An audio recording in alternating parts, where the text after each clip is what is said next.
가사 있는 그대로 이 시간 주의 집에 거하는 여러분 모두가 복되신 분인 줄 믿습니다. 그게 복입니다. 주의 집에 거할 수 있다는 자체가 축복 아니겠습니까? 그리고 가사 내용처럼 온 땅에 충만한 우리 주님의 영광을 찬양할 수 있길 바랍니다.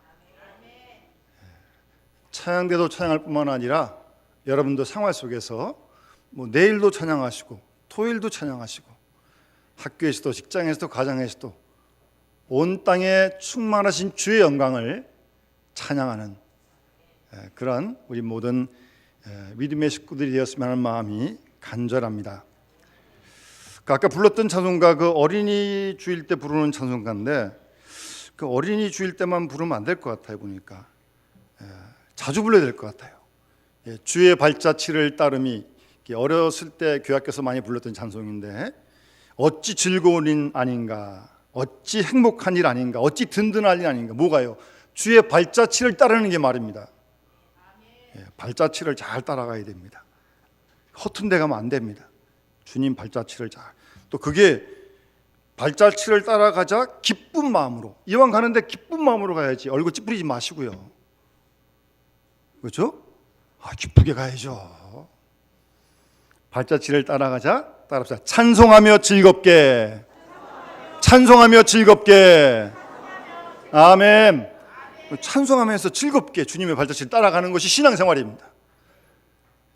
그런 은혜를 사모하면서 우리 온 영남의 식구들이 하나님께 가까이 가시면서 정말 주님의 발자취를 한 걸음 한 걸음 잘 기쁨으로 찬송하며 따라가는 복된 믿음의 식구 될 수 있기를 간절히 축원합니다. 어떤 가정에 큰 딸이 결혼식을 하게 되었습니다. 근데 그 집에는 막내 늦둥이가 하나 있는데 유치원을 다니고 있습니다. 그러니까 큰 언니가 이제 결혼을 하니까 이 엄마가 막내를 데리고 이제 결혼식장에 갔습니다. 그러니까 언니가, 큰 딸이 드레스를 이쁘게 입었을 거 아니에요? 그렇죠? 결혼식장이니까요. 그래서 이 막내가 언니를 보면서 엄마 참 우리 언니 참 이쁘다, 그냥 얘가 그랬어요. 그래, 내 말이 맞다. 그러면서 이 막내가 엄마에게 물어요. 엄마, 언니 참 이쁜데 언니 어디 가는 거야? 그래서 시집 가는 건다. 그랬더니 시집이 뭔데? 결혼하는 거다. 결혼이 뭔데? 이제 자꾸 물어요. 그래서 이제 어머니가 이 막내한테 설명을 이렇게 했습니다. 결혼이라고 하는 것은 저 옆에 서 있는 저 신랑, 저 사람하고 특별하게 사랑하고 위하면서 아주 행복해지는 게 결혼이다. 그렇게 막내 딸에게 설명을 했습니다. 그랬더니 막내 딸이요, 이런 말을 하는 거예요. 그러니까 엄마는 아직 결혼하지 못했구나. 이 막내 딸애가 보기에는 엄마가 결혼한 사람 같지가 않은 거예요. 무슨 말입니까? 결혼하는 게 서로 이렇게 사랑하고 이렇게 행복해지는 건데 엄마 아빠가 행복한 걸 못 봤어요. 맨날 그러진 않았겠지만 다투고 싸우고 그러니까 애가 보기에는 엄마가 아직 결혼하지 않았구나, 그렇게 보여진 겁니다. 이거 심각한 일 아닙니까? 애가 본 게 그게 다예요. 여러분, 우리 인생은 무엇을 먹고 사느냐가 그렇게 중요하지 않습니다. 제가 보기엔 여기 계신 분들은 아침은 그래도 다 드시고 온 것 같은데, 오히려 다이어트 하신다고 가볍게 드신 것 같은데, 그래도 제가 보니까 끼니는 거르지 않으시는 것 같아요. 제가 보니까. 혹시 모르겠어요. 그런 분이 혹 한두 분인지. 무엇을 먹고 사느냐가 중요한 게 아닙니다. 무엇을 보고 사느냐, 무엇을 듣고 사느냐, 무엇을 느끼고 사느냐가 그의 인생의 운명이 달려있다는 말입니다.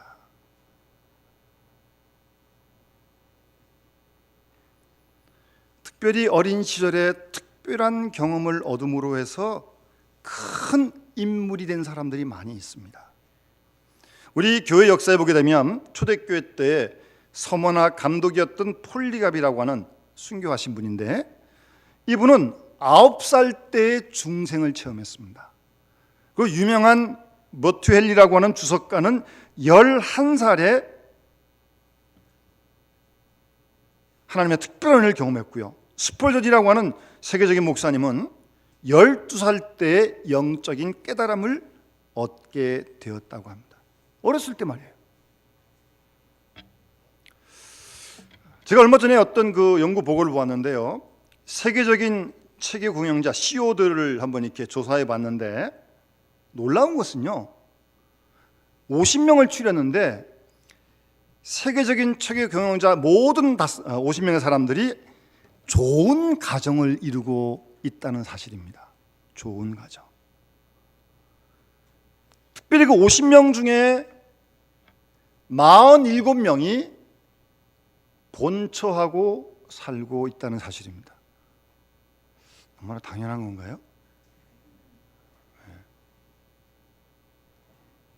돈 많고 출세한 사람들은요, 이혼도 잘하고요, 부인도 하나가 아닌가 봐요. 근데 하여튼 이 50명 중에 47명의 최고 경영자가 본처, 조광지처와 함께 살고 있다는 그런 연구 결과입니다.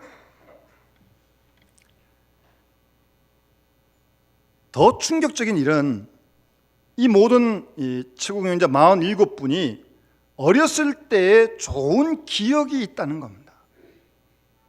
어렸을 때 할아버지, 할머니, 아버지, 어머니, 친구들, 형제들에게 그들에 관한 좋은 추억을 가지고 있다는 거예요. 그래서 그 사람들이 과학자도 되고 지도자도 되고 학자도 되었다는 사실입니다. 그러니까 여러분, 어느 대학을 나왔느냐가 중요한 게 아닙니다. 어떤 가정에서 어떤 분위기 속에서 사느냐가 중요하다는 사실입니다.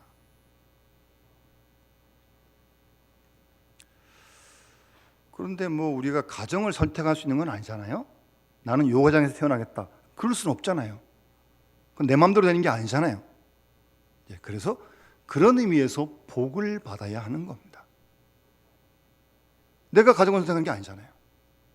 하여튼 그래서 가정의 복을 받아야 되는 것입니다. 내가 할 줄 알 수 있는 게 아니니까. 그래서 여러분 잘 아시다시피 사람은 세 가지 복을 만남의 복을 받아야 된다고 얘기하지 않습니까? 첫 번째가 부모님을 잘 만나야 되는 겁니다. 그게 복이에요. 내가 부모를 선택할 수 있는 건 아니잖아요. 두 번째는 스승을 잘 만나야 됩니다. 이거 스승, 초등학교부터 학교 다닐 때까지 선생님을 만나는데 이 선생님 잘 만나면 아주 엉뚱해지는 경우가 있어요. 자신도 힘들고. 그것도 내 마음대로 안 되잖아요. 내가 골라서 1반 가겠다, 3반 가겠다 그럴 수 있어요? 이미 다 정해지는 거 아닙니까? 그것도 복을 받아야 되고. 그 다음에 이 배우자를 잘 만나야 됩니다. 배우자는 뭐 내가 선택하는 게 아니냐, 그렇게 말할 수 있지만 우리가 신앙 안에서 보면 하나님이 짝 지어주셨다고 얘기하잖아요. 이 수많은 사람 가운데 한 사람 한 사람 만나서 이렇게 가정을 이룬다. 이거 참 기적이죠. 그런데 이 남편이 아내가 남편을 한번 잘못 만나면요, 이것도 아주 힘듭니다.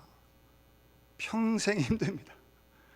혹시 보셨는지 모르겠지만 어떤 그 어르신들이 나오는 프로에 보니까 할머니 보고 할아버지가 누구예요? 그러니까 100년 왼수 딱 그러더라고요.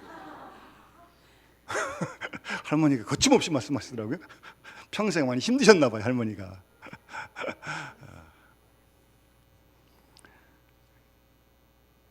여러분, 남편이 아내가 남편, 이거 잘 만나는 게 복이라니까요. 그게 복이에요. 저는 제가 전에 있던 교회에서 보통은 이제 아내가 남편을 잘못 만나서 이제 힘든 경우가 많은데 반대도 있습니다. 남편이 아내 잘못 만나가지고요, 이 남편은 잘 나가는 검사거든요. 신앙 좋습니다. 새벽기도 나옵니다. 근데 이제 부인하고 결혼을 했는데 열쇠를 세 가지고 결혼했는지 잘 모르겠지만 안 믿는 사람을 데려왔어요. 믿겠다 약속을 하고. 근데 결혼하기 위해서 믿겠다 약속했지만 뭐 결혼 딱 해놓고 뭐 교회를 나와야지. 이 부인이. 이 참 남편 집사님이 힘들어가지고 어떻게 하겠어요? 뭐 안 나오는 뭐 부인을 뭐 코를 꿰고 땡기고 있어요. 뭐 어떻게 하겠어요? 정말 안타까워하더라고요.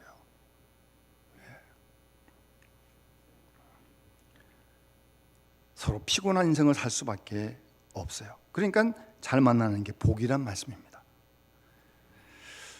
그러니까 여러분, 무엇을 듣고 무엇을 보고 무엇을 느끼고 사느냐, 우리가 누구를 보고 사느냐,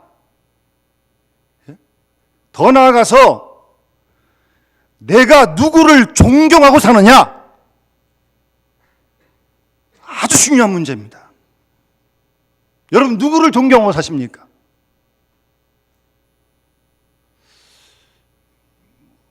별로 존경하는 사람들 잘 없는 것 같아요. 존경하는 사람 잘 없는 것 같아요. 자기가 최고래, 자기가. 참. 요즘 아이들에게 누구 존경하냐고, 누가 되고 싶냐 물어보면요, 1번이 연예인입니다. 연예인. 뭐 2번은 뭐 세계적인 축구 선수, 뭐 야구 선수, 연봉이 뭐 1,000억, 뭐 어떡하고, 그런 사람 다 되고 싶다는 거예요. 존경하는 인물이 없어요, 아이들이요. 청년들 남 얘기 잘 안 듣습니다. 그러니 이게 참 정말 안타까운 일 아닙니까? 존경할 대상이 없다는 말씀입니다. 누구를 나의 생애 모델로 생각하고 누구를 나의 정말 신앙의 모범으로 생각하느냐, 그런 모델이 있는 게 얼마나 큰 축복인데요. 우리의 신앙이 다 완전한 것도 아닌데요. 뭐 지금 하나님 먼저 가셨습니다만 우리 이영희 장로님, 우리 모두가 정말 안타까웠던 것 중에 하나는 93시 됐을 때까지 새벽 기도를 빠지지 않고 자전거를 나오시니까요. 나오시기만 하세요? 꼭 신발을 이렇게 돌려놓고 나가십니다. 그리고 나가시면 교회 마당을 언제나 쓰시고 가셨어요. 휴지 다 주우시고요. 그런 분 본받고 싶지 않습니까? 그런 신앙의 어르신 존경하고 싶지 않습니까? 그래서 그런 어르신을 먼저 보내드리는 게 안타까운 거였어요.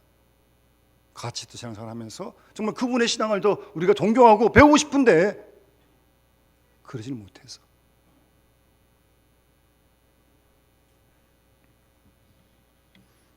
누구를 존경하느냐가 참 중요한 일입니다.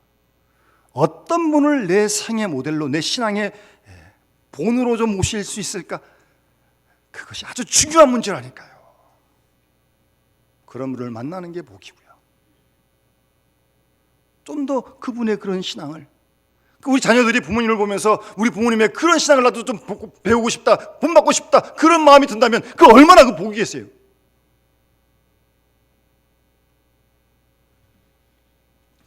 오늘 이 본문 말씀은 짧은 내용이지만 이 본문 속에 유대인들의 자녀 교육관이 잘 나와 있습니다. 그렇게 뭐 어떻게 하라 이게 설명된 건 아니지만 본문 속에 그 내용이 들어가 있는 거예요. 여러분 아시는 대로 유대인들 노벨 수상자의 60%가 다 유대인입니다. 60%가요. 그 얼마 안 되는 소수민족인 유대인이 그렇게 뛰어난 민족 아닙니까? 다들 연구를 해서 어떻게 그럴 수 있을까? 자녀 교육이 있다는 사실입니다. 자녀 교육이에요. 자녀 교육으로 유대인들이 그런 뛰어난 민족이 되고 노벨상의 60%를 차지할 수 있는 그런 인물들이 됐다는 겁니다. 자녀 교육이요. 사실 오늘 본문은 예수님께서 이런 유대인들의, 이스라엘 백성들의 자녀 교육관을 우리에게 말씀해 주고 있는 거예요, 사실은. 우선 이스라엘 백성들의 그 풍속을 보면요, 그들에게 가장 핵심적인 게 뭐냐면 우선순위 1번이 자녀 교육입니다. 자녀 교육입니다. 자녀 교육을 위해서 거처도 정합니다. 제가 듣기로 우리나라는 중학교 때는 목동에 살아야 되고 고등학교 때는 강남을 가야 된대요. 그래야 좋은 학교를 간대요. 그런지 안 그런지 잘 모르겠지만, 그래서 중학교 때는 목동으로 이사하고 고등학교 때는 강남으로 이사한답니다. 유대인들은 그러는 게 아니에요. 유대인들은 뭐 좋은 학교 가려고 목당 갔다가 강 갔다 그러는 게 아니고요.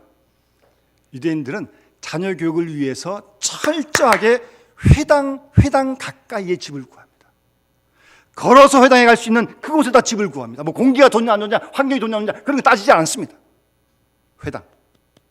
그들의 교회죠. 우리에게는 예배당이죠. 교회를 중심해서 모여 사는 거예요. 그래서 걸어갈 수 있는 거리에, 회당에서 걸어갈 수 있는 거리에 거처를 정합니다. 회당을 주일날만 가는 게 아니에요. 매일 가니까 매일. 그래서 이슬람들 사회에는 걸어서 갈 수 있는 거리에 회당이 없다면 유대인이 아니다, 그런 말이 있을 정도입니다. 철저하게 자녀 교육을 위해서 회당 중심, 회당 가까이 산다니까요. 모여 살아요, 이렇게 다 같이. 그들의 생활의 중심입니다. 학원 따라서 어디 가는 거 다르죠? 다릅니다. 회당 중심, 교회 중심.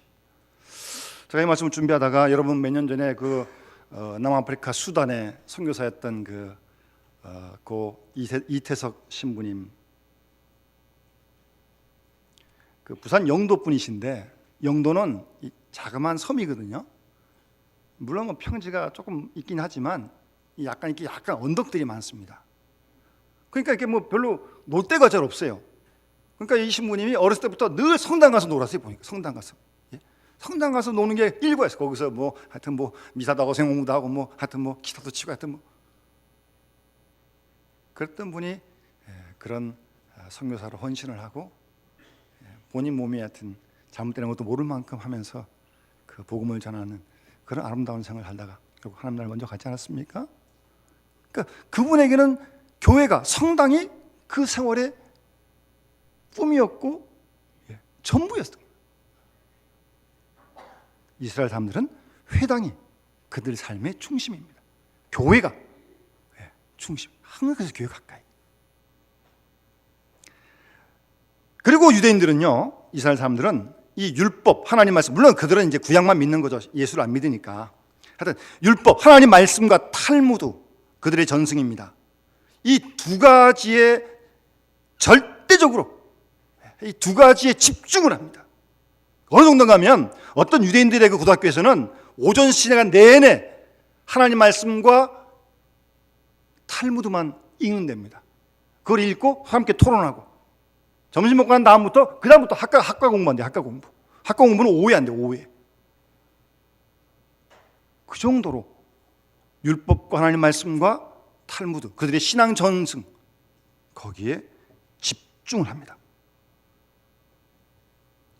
그러니까 그들의 마음속에는 하나님 말씀, 토라, 율법이 가득 차 있고, 그들의 마음속에는 탈무드의 지혜가 가득 차 있는 거죠. 오전마다 그걸 읽으니까, 그걸 토론하니까. 그리고 이 율법과 탈무드, 신앙 전승이 없으면 유대 사람이 아니라는 겁니다. 왜냐하면 그 말씀 속에, 그 전승 속에 지혜가 있고 삶의 생명력이 있다고 굳게 믿기 때문입니다. 그것이 유대인들을 유대인되게 만들었다는 겁니다.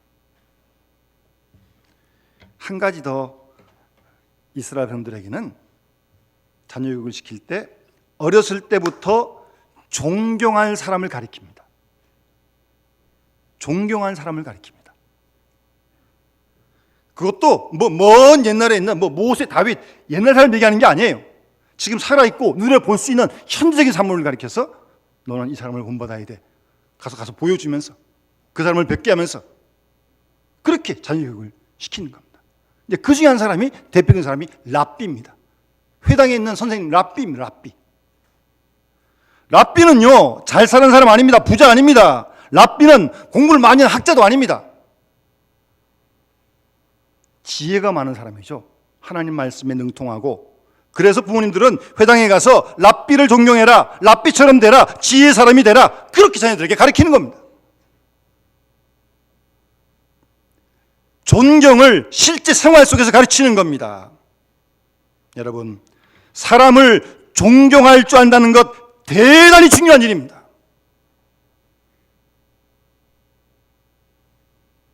요즘은 우리나라가 존경심이 잘 없어요. 옛날에는 삼강 오륜도 있고 뭐 그래서 기본적으로 뭘 했는지 모르겠는데 존경하는 대상이 별로 없어요. 존경심 자체가 별로 없어요. 참 위기입니다. 위기예요. 존경하는 인물이 없으니까 무슨 교육이 되겠습니까? 예? 무슨 교육이 되겠어요? 뭘 봐야 뭐 배우고 따라가죠 뭐. 존경하는 사람이 없는데?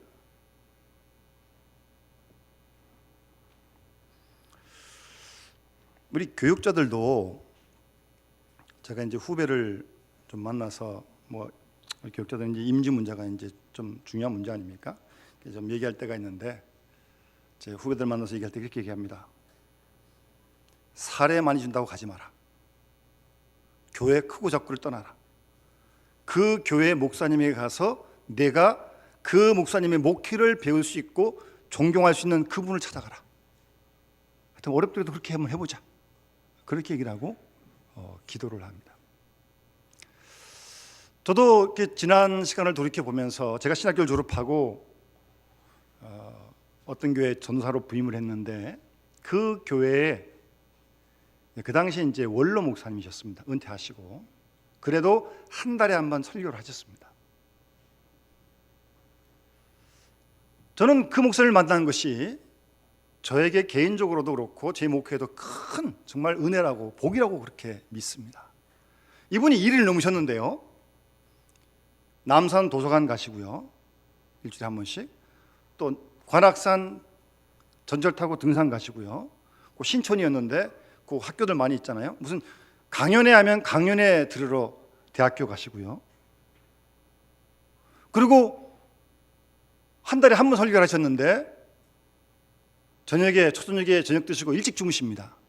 그러니까 새벽 한 2시쯤 일어나셔가지고 말씀을 묵상하시고 설교 준비를 한 달 동안 하시는 거예요. 그리고 한 번 설교를 하시니 그 설교가 얼마나 진국이겠습니까?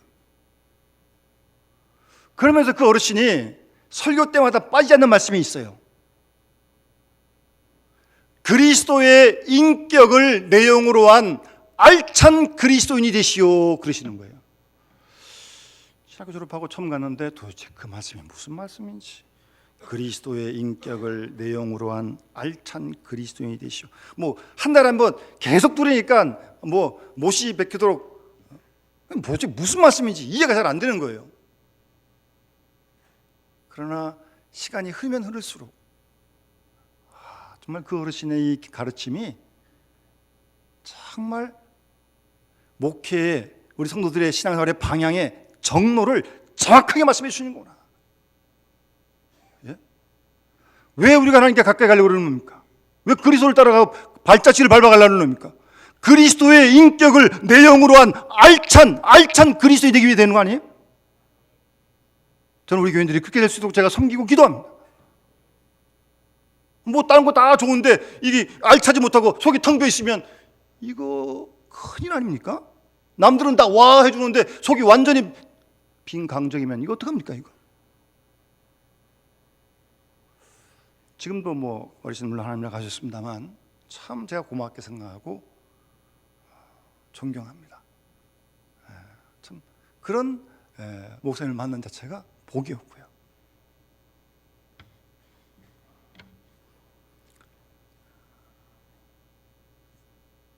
마음속에 존경하는 모본이 있고야 목사도 되고 사람도 되는 겁니다. 예? 존경하는 그런 인물이 있어야. 여러분 누구를 존경하십니까? 존경한 분을 한번 이렇게 좀 집에 가서 한번 뽑아보시기 바랍니다.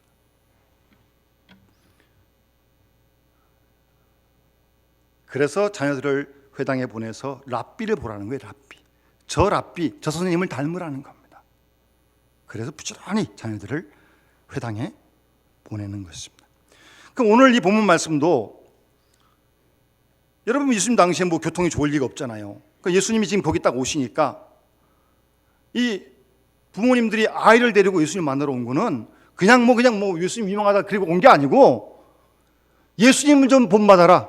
저 존경하는 예수님을 좀 닮아라. 그분 좀 얼굴을 뵈라. 그런 마음으로 데려오는 거예요 지금 아이들을. 그래서 좀 기도도 좀 받고 좀 그랬으면 지금 데려오는 거예요 지금요. 예수님으로부터 배우라는 거죠. 저 훌륭한 어르신을 좀 배우라는 거예요. 그리고 좀 복을 빌어 주십시오. 그 오래 기도하겠어요? 많은데 손 한번 얹는 거죠. 그래도 그 어르신의 복을 좀 받고 싶은 거예요. 그분이 좀 복 빌어주길 바라는 거예요. 존경하는 그분에게 말입니다.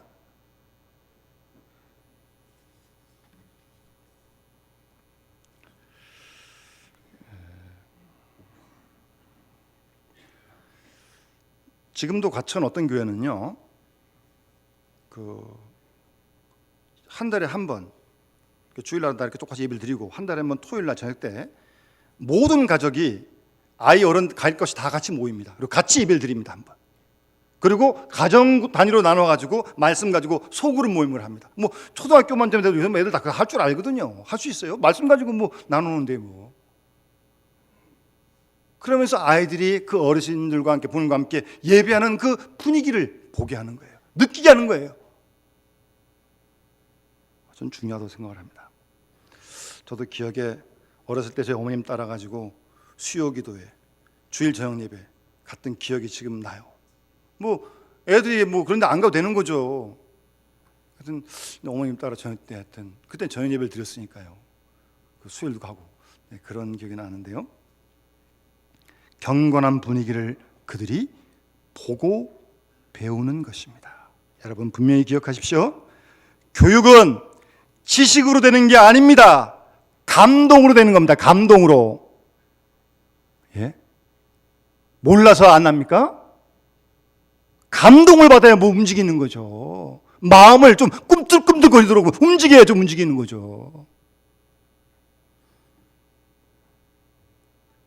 우리 모든 부모님들이 자녀들에게 경건의 본을 보여야 된다는 말씀입니다. 우리 부모님들이 상상의 모습을 보면서 자녀들이 느끼고 감동을 받을 수 있도록 말입니다. 그래서 자녀들에게 신앙의 유산을 좀 남겨주고 우리 부모님보다 신앙생활을 더 잘할 수 있도록 여러분 다 원하시는 거 아닙니까 그게?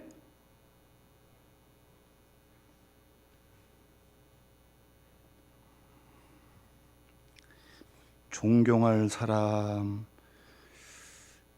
얘기는 안 하고 우리는 다 그러죠. 아무도 믿지 마라. 세상에 믿을 사람 아무도 없다. 누구 말도 믿지 마라. 아예 그냥 전제하고 들어가니까 빡빡한 거죠 세상이. 아무도 믿지 말라. 아무도 믿지 말라. 그게 누구를 존경하고 누구를 본받습니까? 그리 세상이 어떻게 되겠어요 도대체? 특별히 우리 이 존경하는 것은 우리 교인들의 기본입니다. 목회자는 우리 교인들을 존경하고 교인들은 목회자를 존경하고 피차간에 그래야 되는 거 아니겠습니까? 주님 때문에 그러는 거죠. 그래서 부모님들이 아이들 데리고 예수님께 지금 온 겁니다. 예수님 좀 존경해라. 저분 좀 본받아라. 그거 가르쳐주기 위해서 저분 좀 뵈라. 우러러봐라. 그래서 지금 아이들 데리고 온 거예요. 여러분 예수님 주위에는 언제나 아픈 사람도 있었고 출세한 사람도 있었고 이용해서 또 예수 핍박한 사람도 있었죠. 그런데 보면 이 아이들을 데리고 온 부모님들의 동기는 참 순수한 겁니다. 그렇죠? 예수님 좀 본받기 위해서 데려온 거예요. 존경해야 하려고 데려온 거예요. 아마 아이들을 데리고 온 부모님을 본 예수님 마음이 참 기쁘셨을 것 같아요. 딴 생각 아니니까. 그런데 제 아들은 그 뜻도 모르고 꾸짖습니다. 그랬더니 예수님께서 노하시면서 아이들에게 오는 거 막지 말아라. 아이들을 안고 축복해 주신 주님을 본문에서 우리가 만나게 됩니다. 바로 여기에 예수님의 교육이 있고 예수님의 기독교 교육이 있는 것입니다. 존경하는 마음, 존경하는 마음. 그리고 그 다음에 복을 받아야 되겠다고 하는 마음. 내 의지로 되는 게 아니니까 이건 정말 하나님이 복을 주셔야 되는 거예요. 그런 복을 받아야겠다는 그런 마음 말입니다. 그렇다고 내가 아무것도 하지 말라는 게 아니에요. 다 준비하고 계획도 짜고 열심히 하는 거예요. 그러나 인생이 그것만으로 되는 게 아니잖아요. 정말 하나님의 은혜로 주시는 복, 그런 복을 간구하는, 그걸 가르치려고 하는 것입니다. 그러면서 예수님은 오히려 아이들을 가르치려 그러지 말고 아이로부터 배우라고. 천국은 어린아이와 같이 섬기는 자가 천국에 들어갈 수 있다고 주님은 또 한 가지 말씀하고 있는 것입니다. 어린이로부터 배우라는 겁니다. 어린아이들의 그 믿음과 그들의 순진함과 그들의 신실성과 그들의 겸손을 배우라는 거예요. 그런 마음으로 하나님 나라를 받들어 섬겨야 천국에 갈 수 있다는 말씀이에요. 평생요. 어떤 직분이든 얼마나 오래 믿든 간에 항상 어린이 같은 그런 마음으로 하나님 나라를 받들어 섬겨야 하나님 나라 천국에 들어갈 수 있다고 주님 분명하게 말씀하십니다. 여러분, 어린아이를 한번 가까이서 한번 보세요. 마음을 열고 한번 가까이 한번 대해보세요. 그 아이들 속에 무궁무진한 아름다운 천국의 모습들, 한번 그렇게 우리 하나님 나라 가신 정원택 장로님이 그 아이들하고 참 친하셨어요. 우리 하장로님 손주가 프랑스 갔다 왔는데 불어를 물어보시면서 그 주영이하고도 이렇게 얘기하시고, 하여튼 우리 장로님이 참 그런 모습이 참 지금도 선합니다. 아이들하고 참 격없이, 벌써 그때 60도 넘으셨는데 나오시는 그런 모습 말입니다. 아이들 참 좋아하셨어요. 여러분 잘 아시는 스위스의 고유학자인 페스탈로치가 이런 말을 했습니다. 최상의 학교는 가정이요, 최상의 커리큘럼은 사랑이다 라고 그렇게 말을 했습니다. 여러분, 우리 모든 부모님들이 자녀들에게 신앙의 본이 되시는 부모님들이 되었으면 하는 마음이 간절합니다. 말 안 해도 다 보고 듣고 있습니다. 자녀들이 뭐 보이려고 그런 건 아니고요.